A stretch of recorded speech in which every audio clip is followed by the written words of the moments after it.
ఆకాశగంగ ఈ క్షేత్రం వచ్చేసి తిరుమలలో ఉంది.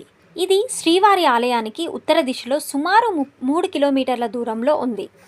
ఈ ఆకాశగంగ ఎంతో పవిత్రమైనది. ఇక్కడ నీటికి సకల పాపాలను పొయ్యే శక్తి ఉంది. అందుకే ఈ తిరుమలకి వెళ్ళిన వారు ఆకాశగంగను అనే వైష్ణవ భక్తాగ్రేసరుడు శ్రీ వెంకటేశ్వర స్వామికి పాపనాశనం స్వామివారి పూజకు అభిషేకంనకు తీర్థం తీసుకొని వచ్చేవాడు. ఆయన తన వృద్ధాప్యంలో కూడా స్వామివారికి పాపనాశనం నుండి నీళ్లు తీసుకొని వస్తుంటే స్వామివారు ఆయనపై జాలిపడి ఒక చిన్న బాబు రూపంలో వచ్చి ఆయన వచ్చే దారిలో నిల్చొని, తాత దాహంగా ఉంది, తాగడానికి నీళ్ళు ఇవ్వమని అడుగుతాడు.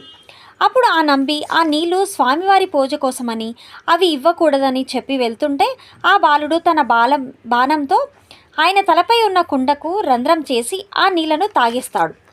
అప్పుడు ఆ నంబి బాధపడి తిరిగి పాపనాశనమునకు పోతుంటే ఆ బాలుడి రూపంలో ఉన్న స్వామి, ఎందుకు కష్టపడతావు తాత, ఇక్కడే నీకు ఆ తీర్థం ఇస్తానని చెప్పి అంజనాద్రి కొండను చూసి తన బాణంతో కొట్టగా ఆకాశగంగా కొండను చీల్చుకొని కిందికి నీరు ప్రవహిస్తుంది.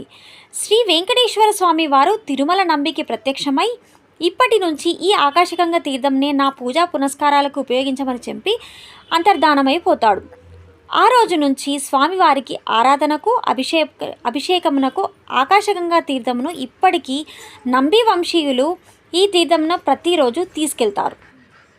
ఇక్కడే ఒక పుష్కరం పాటు అంజనాదేవి తపస్సు చేసి ఆంజనేయుని గర్భాన ధరించిందని భావన. ప్రతినిత్యం స్వామివారి అభిషేకానికి 3 వెండి పాత్రల నిండా ఆకాశతీర్థాన్ని తిరుమల నుంచి నంబి వంశస్థులు తేవడం సంప్రదాయం. ఇదండి ఆకాశగంగా ఎలా ఏర్పడింది అనేది. మీకు గనక ఈ వీడియో నచ్చినట్లయితే subscribe to my channel Saanvi in hub. Thank you.